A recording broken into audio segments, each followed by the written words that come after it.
सर्दियाँ आ गई हैं। हमारे वीर की कर रहे हैं।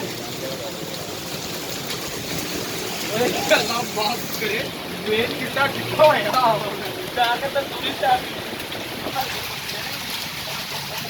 पूरे नहीं करवा दूंगे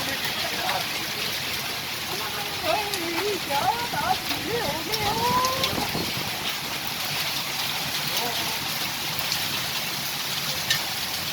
टैक्सियां देख सारे अंदर लगिया बाइक का भी टैक्सी का भी